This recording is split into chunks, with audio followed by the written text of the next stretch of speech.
Collar ہیں. السلام علیکم. وعلیکم السلام مفتی صاحب. اوہو کیا حال چال ہے؟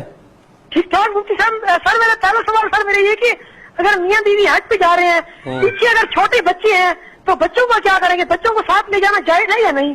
ٹھیک ہے بیوی, تو کیا چھوٹے بچوں کو لے جا سکتے ہیں؟ لیکن ہرگز نہ لے کر جائیں. اتنا چھوٹا بچہ جو پیشاب وغیرہ کا نہ بتا سکے, اس کو حج یا عمرہ پر لے کر حرم کے اندر جانا ہی گناہ ہے. یاد رکھیں یہ گناہ ہے, چاہے آپ پیمپر باندھ کے لے جا رہے ہوں. وجہ اس کی یہ ہے کہ جس طرح مسجد میں گندگی گرانا یہ گناہ ہے, گندگی اٹھا کر لے جانا بھی گناہ ہے.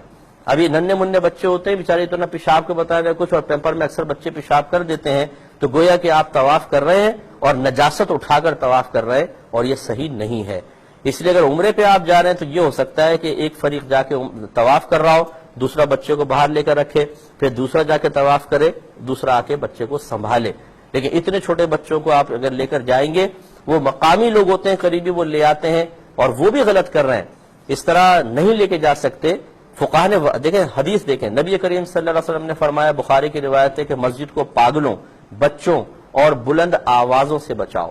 تو بچوں کے بارے میں تفصیلی علماء نے لکھی ہے کہ اتنا چھوٹا بچہ جو پیشاب وغیرہ کا نہ بتا سکے, اسے مسجد میں لے جانا گناہ حرام. اتنا بڑا بچہ جو پیشاب کو بتا سکے لیکن ادب سکھائے تو ادب نہ سیکھے, بھاگے دوڑے شور مچائے, اس کو لے جانا مکروہ تحریمی, گناہ کے نزدیک, حرام کے نزدیک ہے, گناہگار ہوں گے. اور اتنا بڑا بچہ جو پیشاب وغیرہ کا بتا سکے, ادب سکھائے تو ادب سیکھ لے, اس کو مسجد لے جانا مستحب ہوتا ہے تاکہ یہ جائے اور آداب سیکھے. اب ہمارے ہاں یہ ہوتا ہے کہ جب ہم حج عمرے پہ جاتے ہیں تو کیا شرعی احکام, کیا فقہا, کوئی پرواہ نہیں ہوتی ہے, انہیں سمجھانے ایک عذاب ہوتا ہے. جی بچے کو چھوڑ کے چلے جائیں, تو بھائی آپ کو کوئی طواف وغیرہ کرنا کوئی فرض واجب بھی تو نہیں ہے, کوئی متبادل انتظام کریں آپ, یہ آپ کے لیے ضروری ہے, ورنہ آپ گناہگار ہوں گے. ہمارا کام ہے مسئلہ بتا دینا, باقی جو کرنا چاہے نہ کرنا چاہے.